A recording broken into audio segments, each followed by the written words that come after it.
Today I'm here with my friend Josh and his 2010 V8 Audi S4. This car has been pretty extensively modified. We're going to talk about what it's like to own one of these. This car is also for sale, so once you guys hear all about the car, if you're interested in it, definitely reach out. It's available. Post a link below. I really like this car. It sounds awesome and really looking forward to driving it. So let's start with the beginning.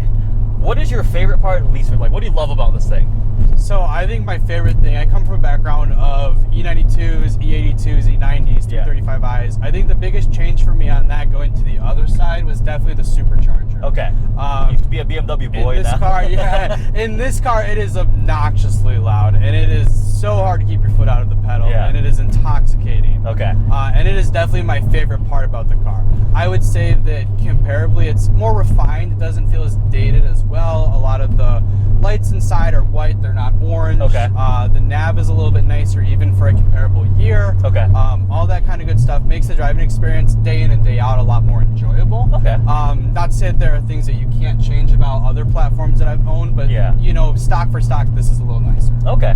What do you dislike about it? Anything you hate about this car? The gas mileage. You've got but pulleys I think tuned on E. Yeah, it's a little bit of a different one. Yeah. I would say realistically, if you buy a car, one of these that's stock, it's very underwhelming to drive, and I think you can attest to that. Yeah. When you drive this, you let them know. Okay. But I've driven. We have a mutual friend, Nick. Yes. And I've driven Nick's car, and comparably, it's a little underwhelming. Yeah, and I mean, like, my car was just a stock V8.5 with 333 horsepower. Right. So now we're kind of segueing into this. What are all the mods you have done? Let's see. So this car's pretty well extensively modified. We'll start first with the powertrain. So it's a CTS smaller supercharger pulley. Okay. Fluid Ampere 179 larger crank pulley. Okay. It has the ECS Luft Technic Carbonio intake, which helps with the I can't say that. very large, very loud supercharger noises. It's tuned by Europeans Performance Labs with their dual pulley Stage 2 Plus tune running on E20. Okay. So it's a mixed ethanol blend. Yeah. The car has new speed non-resonated downpipes. Okay. Mated to a MagnaFlow catback system. Yes. Or axleback system. Okay. Which sounds great. It's a little bit different than a lot of things that you hear, like the AW Track or the AWE Touring. It's very subtle when it needs to be and loud when you get on it. It sounds good. I mean, I heard you pulling up this morning. Yeah. I was like, oh, Josh is here. Yep.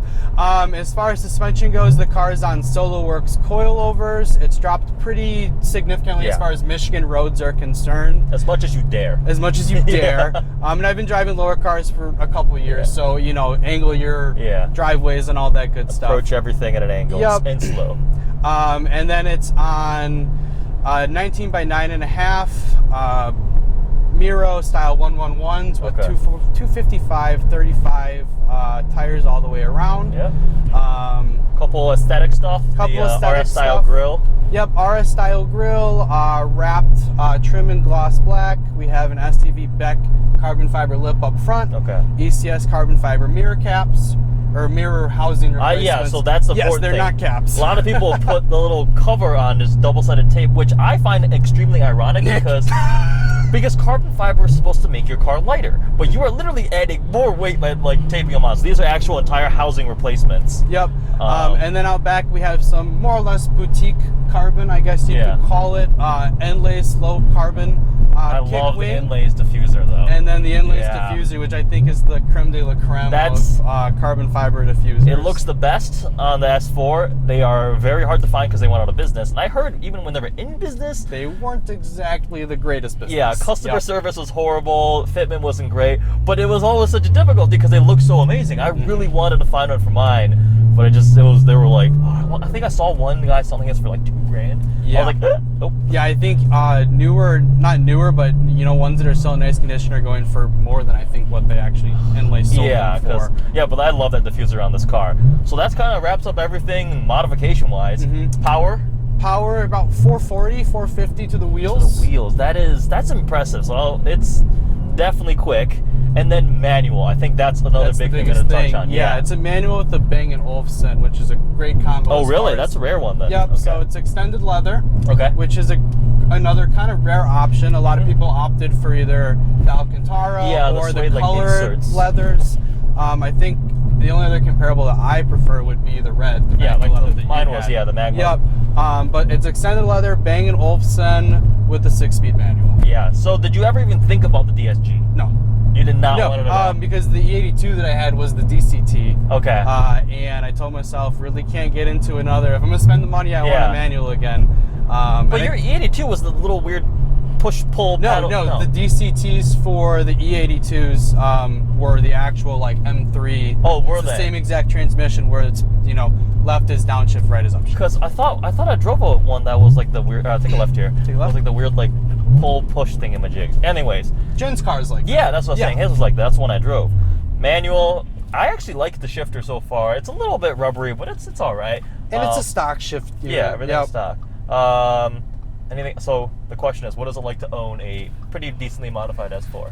I would say with the wrap, it gets a lot of looks. It looks amazing. I really love the way the car turned out. I typically don't love the giant mesh RS grille, the black one. On a black car, it kind of loses the form. I like the Quattro, like the insert, like on my RS7. But on your car with the blue contrast, it looks amazing. I'd say rolling down the highway, I had a guy just yesterday, he's probably 6-7 cars ahead of me. He gives me a big thumbs up from in front of me as I go past him. Yeah. We were just out at the Michigan Ave cruise last night. Yeah. That was a lot of fun, a lot of broken necks. Yeah. But the car gets a lot of looks, especially from around here. As you know, we don't have a lot of German performance luxury cars. No. More of a blue collar. Yeah. You know, Everybody's got a my Corvette dad works and a for Ford. Mustang. Everyone has a Mustang. So this is a little bit of a My rare dad works for Ford and has a Ford Fusion. So. Yep, it's a little bit rare form to see out here. So it gets a lot of looks. Okay. I think that's one of my favorite things, is not to grab attention, but the attention that it receives is generally always positive. And I think this is perfectly modified. I love the way nothing's overdone. It's all tasteful. It looks excellent. It sounds good and it's quick. So we get to the point. You're selling it. I am selling it, yes. And it's not because it's bad. Because you were second guessing. You're like, Eddie, you're making me regret wanting to sell this thing. No. Because med school. So that's you're being a responsible adult. So I graduated from U of M Dearborn this past April. Congrats. And thank you very much. And I'm applying to medical school next May. Yeah. And applications are expensive. So. And I just am starting to find full-time work now, but I'd like to have the money in front of applying, so you got to pull out $3 some to $4 equity grand cash out of this car. Yeah, so so pulling money out of this car, moving into a different one a little bit cheaper. Yeah.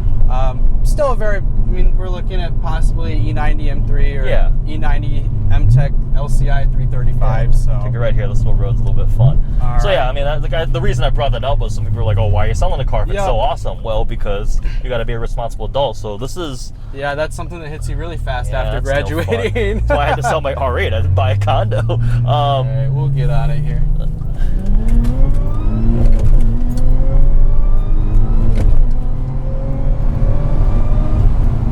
That's pretty quick, and I love that supercharger line. It's loud. With the we've got the windows up too. The windows down. I was like in front of him. We were doing chase shots, and I could hear your thing through like my trunk emanating. Yeah. And I could even hear it through our phone call, which was even more obnoxious. Yeah. I really like the B8 S4. Both the pre-refresh and the refreshed one I had. I think it was a great daily driver. It was great in the snow.